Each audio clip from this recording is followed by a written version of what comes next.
Hello, hello, and welcome back to the grand finale, that is part 3 of our Bright review.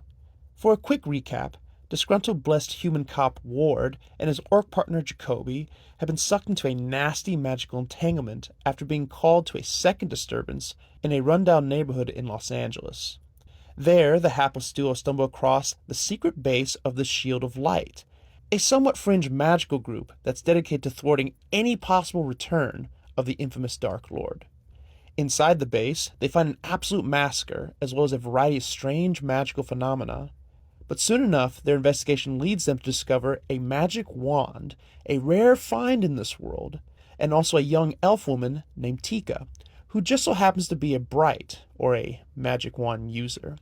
And in this world, the only thing rarer than a magic wand is the existence of someone who can actually wield one. Following that discovery, the rest of the police show up, looking to take the wand for themselves and frame Jacoby for its disappearance. But after Ward sides with Jacoby and takes out the other officers, the two flee with Tika and the wand. From there, it's nothing but high-speed chases, titty bar shootouts, deadly run-ins with the Inferni, some bro-cop heart-to-hearts, and a whole lot of folks going boom when they touch the magic wand. Because apparently, only brights can touch them. Who would have thought? But whatever. For now, let's get on with the show. Yeah, why do they shoot Rodriguez? Why didn't they shoot Ward or Jacoby? I never gave that much thought, but now that I think about it, it's just because, as my father would say, it's because the script, that's what the script said. So, this scene is difficult for me to watch, and this is probably where I start to lose the movie, or I lose interest in the movie. It's where my interest in the movie is really starting to drop.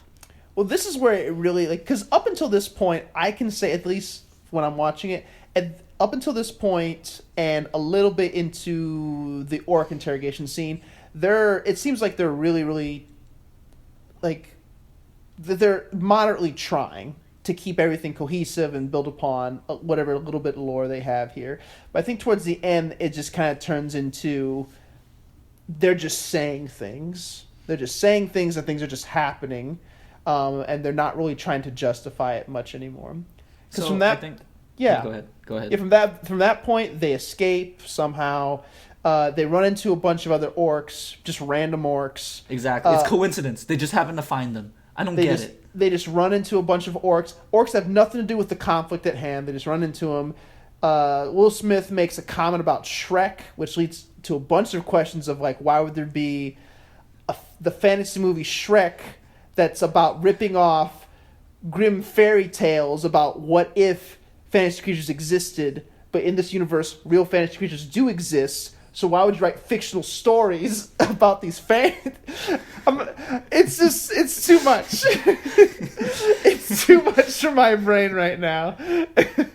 But anyways, he makes a comment, they capture him, they take him there, they beat the hell out of him. The orcs want the wand. They're talking to the main head orc of LA. He says, you cops brought guns into my party, my peaceful party. We didn't do shit and people got killed. Fuck you guys, give us the wand or we'll kill you. Jacoby says no. They beat the fuck out of Jacoby. Make fun of him, you unblooded piece of shit. They threaten to kill Tika. They don't. And eventually they're gonna kill Kobe. They line up the shot. They got him. They've beaten him up. They've stabbed him, interrogated him. They have respect for him because he didn't talk. And then finally, after this long conversation, the big man enters the room. The big orc that we've been waiting to reveal. Well, he's actually been in the room the whole time. He actually enters the movie, I should say. Really enters the movie. We are introduced to none other than Mikey the Orc, my favorite orc. He's been standing there the whole time, and he says, hey, you get your stripes tonight. Here's a gun, son. Wait. We're wrong a bit.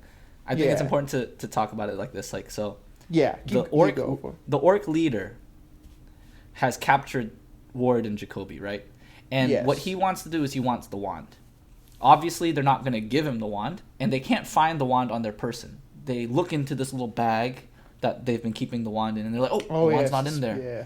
The wand's not in your little purse. Oh, okay, well, where's the wand? And they're saying, what wand? I don't have a wand.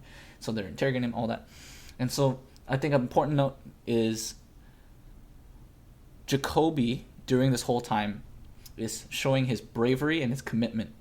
Yeah, he doesn't say. He never talks. And He they never beat him yields. up. They beat his stab ass. him. Yeah, all that. They stab him, and there's even a comment made about if you were a true, you would have been blooded tonight if you were an orc, or if you were one of us. Something along that line, right? It's kind of like commemorating him or congratulating him or something along those lines, giving him a little bit of, this is quite impressive, but it doesn't matter because we're going to kill you anyway.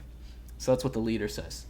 And now the leader says, tonight is the night that my son will join the ranks of the orcs and become blooded and earn his stripes, whatnot. Mikey! And then, whoop, here's Mikey. And Mikey just like, his face is like, huh? What? Oh, me? So, someone said my name? Present. Here. Mikey, kill Jacoby. And he gives him a gun. Kill Jacoby. Do it. Do it. It's not the Jedi way. Do it. Strike him down, and your train to the dark side shall be complete. Anyway, we can never escape Sheev.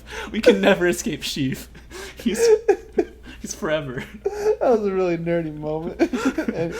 Anyway, so Mikey the orc, he's told to step up to get his stripes, and he does step up. They give him the gun. He takes aim, and he hesitates. His dad's curious why, and then he says he can't do it. And they're all speaking in Orcish right now. And so only Will Smith doesn't understand what's going on. They're all speaking Orcish. He says he can't do it. This is the cop that saved my life. Tells him he can't be there. Sends his son away. Sends him away. So Jacoby's good deed of letting the kid go pays off for him. Or at least it seems it does. Because after Mikey leaves, the orc leader takes the gun, just shoots him in the chest anyway. Yeah. Can we just quickly talk about how ridiculous this is? That that's what I was gonna go to. That's Okay. This is like probably the biggest coincidence in the movie. There's a lot of coincidences. The two big ones are that the building that Ward and Jacoby show up to is the Shield of Light base. That's like just a random coincidence, just so happens. The second is this kid that is the son of the biggest warlord, orc gang leader in LA. This random kid just so happened to be the same kid that got caught up in Jacoby's pursuit of the actual shooter. Who the actual shooter is actually never mentioned ever again. This becomes a plot point that becomes moot. They never find this shooter, and I guess it's inconsequential, really. So, how the fuck is the son of the leader of a gang, just so happens to be by himself? I don't know much about gangs. I'm not like a gang expert, but I couldn't tell by your red robe. This is a blanket. It's a blanket. I always think it's a robe, but continue on. Sorry. Yeah, it's a little fleece blanket that I wear. I like how you're talking about cutesy now. I don't know much about gangs. Yeah, it's a fleece blanket. I don't know much about gangs. It's true. But I can't imagine that if I was the son of a major gang, that I would be hanging out by myself while I'm tagging, while I'm doing graffiti. Like you don't got at least like a posse of friends or something. Exactly. You are like a prime target. It's not as if other gangs don't know who this kid is. Mikey he's not like someone of like he's someone of note. Exactly. It's Mikey. Oh shit, guys! It's Mikey. It's Mikey the Orc. Mikey the Orc. It's not just some random fucking orc. It's Mikey. He's the son of the biggest gang leader in LA. He's the son of Palpatine. It's all coming full circle. It's all coming full circle. And so, it's Rey's dad. if that was the case, don't you think that when Jacoby grabbed the kid would be like, yo, don't you know who I am? You can't touch me. I'm the kid of whatever gang, the orc gang. Like, that's who I am. And don't you think that Jacoby would know this kid? Like, yeah, he would. That is a bit more questionable. That is a bit more questionable. Maybe Jacoby doesn't know much about the gangs. But yeah, sorry, go ahead. No, but I think that's a fair assumption. Like, because Jacoby does seem to understand still a fair bit of orc culture and orc gang culture, like how the clans operate. But yeah, like the orc dad is a well-established figure. Apparently, people know who that is so much that he's on Joe Rogan, podcast talk show. Was that him? Yeah, that was Joe Rogan. No, I'm saying on the Joe Rogan talk that show. was him. That was him. That was the same character? Yeah, so I'm saying is that guy is known he's a public face. He's known as the guy in the public. So much that he's on, he's in media like that. So you would think that the son, I would assume that people would know that that he has a family, that he has a son. Also, I just realized we never see any. I don't think we ever see any female orcs. Ever. There is a female orc in the Titty Club. There is? I have to go back and look at it again. She had her titties out. That's all I remember. She had her titties out. She had her titties out, and she was a female orc. She had, green hair or something. Whatever. All right. Well, anyways, but yeah, you would think he was, a little bit more well-known. But because the movie has to move, I give it a little bit of a pass on that. That, well, okay, yeah, he's the son, and that's the person he saved. And I don't think a coincidence like that is too... I think that's not... In a better movie, that being the reveal towards the end isn't very egregious. In a better movie, that's not that big a problem. But because this movie lacks in so many other spots, it just kind of adds onto the pile of, this is quick and this is lazy. But if, up until this point, if the whole movie moved and did things well, then you might say, okay, the movie's it's just trying to move. It's just trying to go.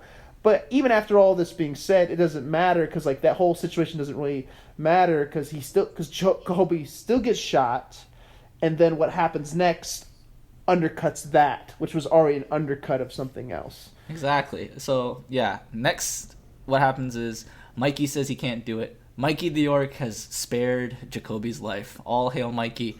And so, also, do we ever know the dad's name? What is the dad's name? I assume I don't think they might say it in the beginning, but I don't think they do.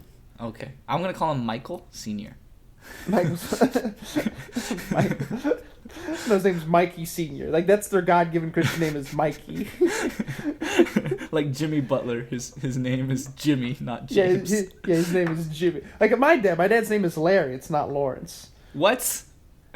Yeah. Are you serious? Well, to be fair, small sidebar. To be fair, my great grandmother named him. My dad's grandma's the one who more or less raised him, and she didn't speak English very well, and she wasn't very educated. So she didn't know that Lawrence was a real name. So but she knew the name Larry, and she liked it, so she just called him Larry. Okay, well, whatever. That's fine. I'm not saying nothing against anyone whose nickname is their official name is actually a short version of that. You hate Larrys, don't you? No, I actually. It doesn't matter. Who cares? It's just funny. I can't wait to tell Mikey about this one.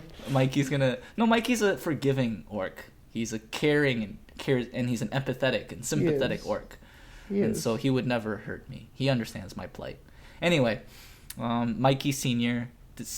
decides, screw it. No one's going to kill this guy. I'll kill him. And shoots Jacoby right through the chest with a rifle. This is the death blow. Not getting hit with a car.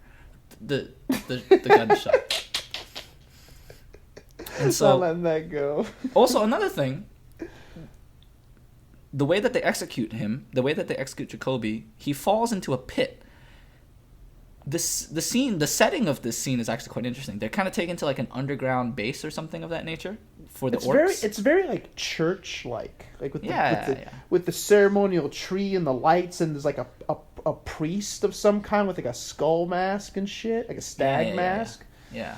I like the setting. It looks cool. It is visually very interesting, but is there any reason for it to be like this? It could also just as easily been a basement or an empty room. It would have been the same result. None of this has really helped me gain a better understanding of the orcs or what they do or what they want. I think the most you can chalk it up to is this is Jacoby's. It's his divine resurrection, so to speak, and it's his moment where he starts to. That's where the prophecy portion. The prophecy that we don't know about. That we don't know about. This is where the prophecy stuff really kicks in, because he does have that divine resurrection, sort of his spiritual as well as his physical rebirth, and it happens within this church-esque place. This very divine looking place. So I guess points to the movie on that. I guess the problem is that because the prophecy and the religious aspect of that isn't built up enough or talked about enough, that it just kind of it's just a cool looking aesthetic choice at that point. Yeah, so he gets shot. He falls into this big pit. Where did this pit come from? This pit literally is like what's it for? I don't know. Is it just for killing people, or is it like a tunnel to? It's just this pit in the middle of their room. It goes really like deep. endlessly deep. It's not like it's 20 feet deep. It's deep. It goes like center to the earth deep. It's pretty fucking deep. It goes forever.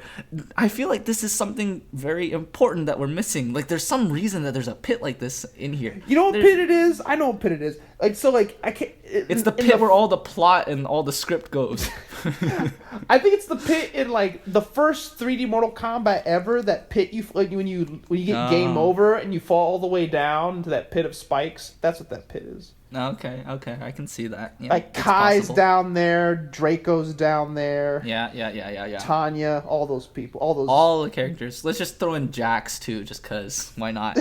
Sure. And Cabal. I don't know why I went with all these characters that nobody knows. I said like Kai, Tanya, Draco. Tanya people know.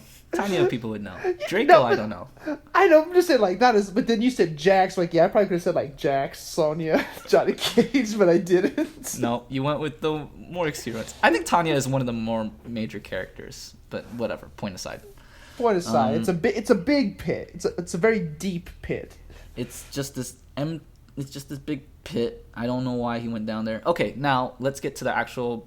Maybe it's symbolic of how empty the movie is. Yeah, it's possible. I don't think so actually, because that would be giving the writers too much credit. That would actually require some level of tertiary storytelling, right? They're struggling with even basic storytelling, like telling us the prophecy. I don't think they're going to get to the metaphor and analogy level yet. They're struggling with just basic one-to-one. Give me the story as it is. So what happens now is Jacoby falls into the pit. He's dead. Now Tika reveals that she had the wand in her sleeve. At first, I thought she hit it. I thought she had hit it in like her wrist skin, like her forearm skin. But it is. I think it is just her sleeve. It's just her sleeve. And you would think that the gang would be privy. Would have been more thorough in the search for the wand. And also the fucking thing glows and shit. You think they would have... And she doesn't pull it out like... She doesn't go like, ha-ha, like real fast. It's kind of like really slow, and it's glowing really fucking bright. And they just, nope, no one sees it. She's slick, that Tika, let me tell you. So whenever they're checking for guns or anything, when they're doing a gang meetup and they're like trading drugs, they never check the sleeves. They never check. Like, that's just like the most basic thing that everyone does in a gang movie, right? They always frisk them. Every gang movie, they frisk you. It's the first thing that everyone does. It is the cliche thing to do. Well, maybe it's because she's dressed as a child. Like, oh, this is clearly a child. So what? So what? You're so fucking mad. So stupid. This is such a stupid movie. She pulls it from the fucking sleeve. It's like a magician. Haha! I had it in my sleeve. I like to the whole believe fucking that time. she magically like put it in some sort of like little pocket dimension or something like that just happened to be in her sleeve. That's my head canon that makes the scene better. Yeah, great. I'm so happy that you've thought this through so well. Great job, Levi. I've seen the movie 3 times. What the fuck? You've seen this 3 times? Oh. 1, 2, 3 times, sir. Okay. Nothing against you for watching it 3 times. Honestly, it's fine. This movie is not like a terrible movie or anything, but it's just what are you gaining after watching it the second time? What is the third time? How did you watch it a third time? Did you just like it that much, or what? What's going on The here? first time, so just to pause where we're at right now in this room. So like the first time I watched it, I just wanted to watch the movie, and I really did enjoy it. I did enjoy it. Sure. And then the second time was like me and my brother heard so many mixed things about it, and we like saw some reviews, like some online like video essays on it, and we're like, well, let's go back and watch this again with this information. Let's see if it really holds up. And we watched it again, and I still came away liking it, but all the stuff I heard about, I'm like, all these problems are true, and I started to see more flaws and stuff like that. And then ultimately, it was determined it's a fun action romp in a sense. If you just kind of like want to enjoy something that's on screen with a lot of cool ideas that are there, that's fun to go like, oh, that's a cool idea, but they're just not explored. So I'm in love also with the potential of it. I do with a lot of movies. I always fall in love with like the potential of what a movie could have been, and I start to think about it so much, and it gets really cool in my brain. And I think that's where this movie falls in for me. It's fun to see like what is there and what you could do with it. It's just a fun exercise. And then the third time was just I'm doing a video project on it, like later on, and I need to take detailed notes. So I watched it again yesterday and took those detailed notes yesterday. Oh, okay. I was really surprised at how well you remembered the film, because I just saw it, and you actually remember some things that I kind of forgot already, and I just saw it. I just finished watching it today, and I was like, wow, he really... Oh, hold up. Oh. Hey guys, Levi here. Sorry about that. It seems our file got corrupted, and the rest of our discussion wasn't lost, but it was very, very messy, muddy audio, and it just didn't work. We tried recording it several times, but those newer files also got lost from our original recordings. So this is going to kind of have to be the end of the discussion. I know it kind of sucks, but at the very least, I can do a wrap-up of what the rest of the movie would have been. We won't have all the jokes or Darren's commentary here, but I'll do the best I can. So just to kind of pick up from where we left off, the last thing discussed was Jacoby was shot, thrown into the pit. Ward is then about to be killed until Tika pulls her wand from her forearm skin sleeve. It actually is her skin sleeve. I went back and checked. It looks physically and terribly painful, a little gnarly, but she does. So we were a little wrong for making fun of it. But were we really wrong? Were we? But regardless, she resurrects Jacoby, and one of the orc priests says, "This is a prophecy, for he has risen." It's a little vague on what exactly that means, and the movie goes into it a little bit, but nothing too much. You just kind of have to accept it, that it's a prophecy. But shortly following that, they simply just leave. However, Tika is kind of dying from what I can only describe as kind of like magic cancer. It seems using the wand was killing her very, very slowly.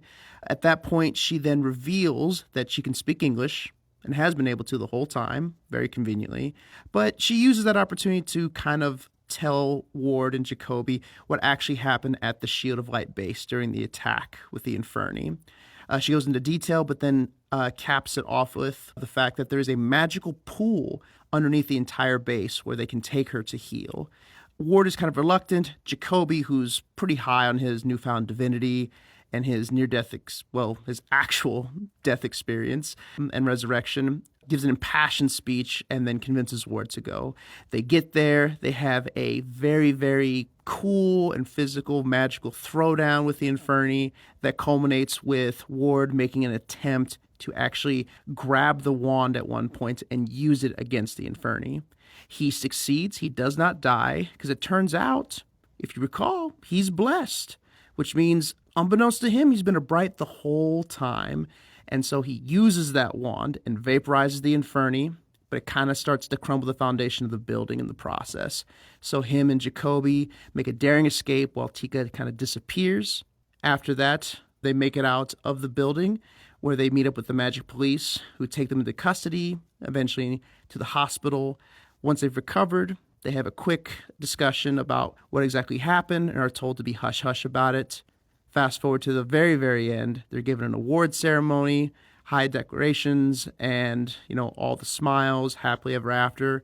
But then Tika shows up in the audience. Surprise, surprise, for a little soft sequel baiting.